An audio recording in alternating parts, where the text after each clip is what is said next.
5 na po to. Pabalik na po tayo. Ayan. Medyo kanina. Hindi tayo, doon sana maganda mag-video doon sa ano, kaso bawal. So hanggang dito lang pwede. Pababa.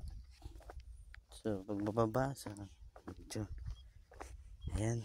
Dapat dito matibay ang tuhod mo.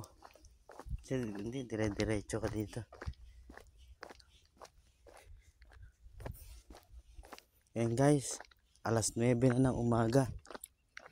Yung taas na talagang init na ng araw.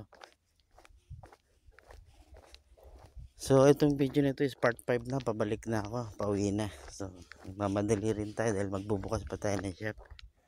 And besides, yung si Swain, yung bike natin doon, tingnan natin kung andun baka wala na doon. Nilagay ko lang sa gilid eh.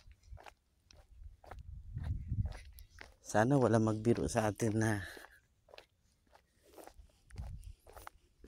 itago yung bike.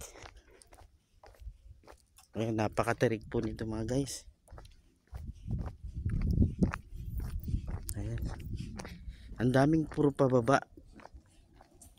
Parang bagyo talaga kung iisipin mo tong daang kalikasan nito. So kung talagang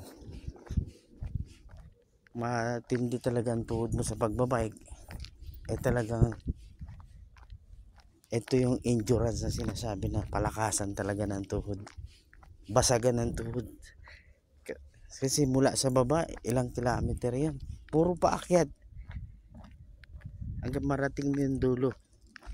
Kanina pababa na ng mga tarim yung ano ko kaya hindi na nag-decide na dumiretso pa.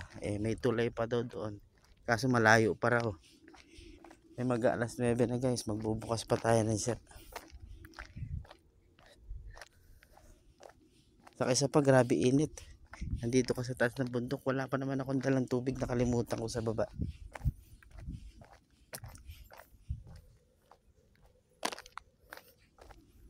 And every 10 minutes kinakat ko kasi yung video of 5 minutes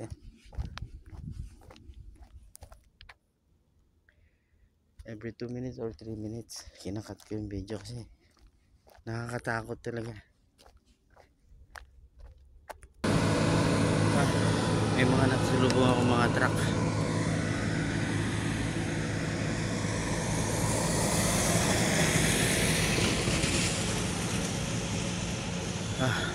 Muna muna tayo.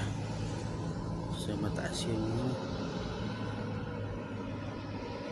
Grabe. Nakakatakot.